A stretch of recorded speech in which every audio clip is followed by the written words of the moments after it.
Hello, I'm Sally Patton, Personal Finance Editor for Fairfax Media, and I'm here today with Olivia Maragna of Aspire Retire, and we are here today to talk about the not-so-cheery subject of financial infidelity. Now, Olivia, start by telling us, please, what exactly is financial infidelity? Well, it can generally be described, or if I can give a couple of examples of maybe a bank account that you haven't told your partner about.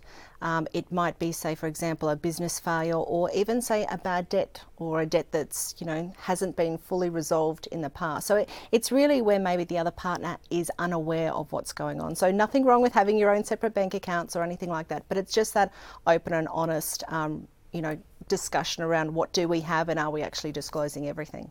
And how common is it, do you think, when people aren't fully honest about their financial affairs?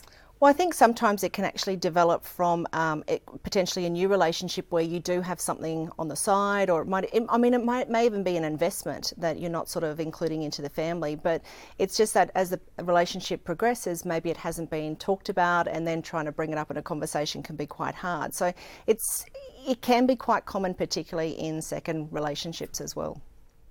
And how bad can it get, this sort of financial infidelity? Well, I think probably if we look at a bad case scenario, so whether there's potentially an issue, so whether it's a gambling problem or something like that, where money is being taken away from the family and used for those sort of purposes, it can fall into a lot of problems. And financial stress is probably still one of the leading indicators of divorce. So anything generally around money that is going to cause stress can lead to long-term disastrous consequences. And do you have any tips about how I might go about telling somebody if I am thinking that I'm not being totally honest? Well, I think the main thing is that you are open and honest. So, like I said, it can be one of these things that it's something on the side that you haven't sort of thought was really important. The most important thing is just be open and honest. Tell someone that, look, I didn't think it was important, but, I think now that it's worthwhile sort of having a discussion around it.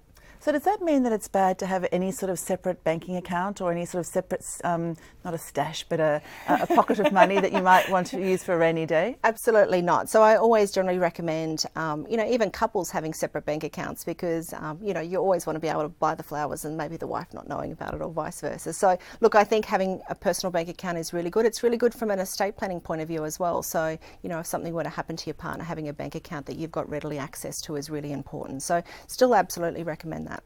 And what about joint accounts? Do you recommend having a separate account and a joint account, or just a separate accounts? Well, I think joint accounts give that little bit of transparency for both parties involved. So, sometimes you might see, couples, you've still got potentially one person who might be running the day-to-day expenses, the other person might be running the investments, or one person might take on that responsibility. So I think as long as everyone's aware of what's going on, and a joint bank account allows that transparency to see where money's coming in and out of as well. But separate bank accounts, I think, is still a good idea to have, particularly from an estate planning point of view, and making sure that you've got access if something were to happen to someone else.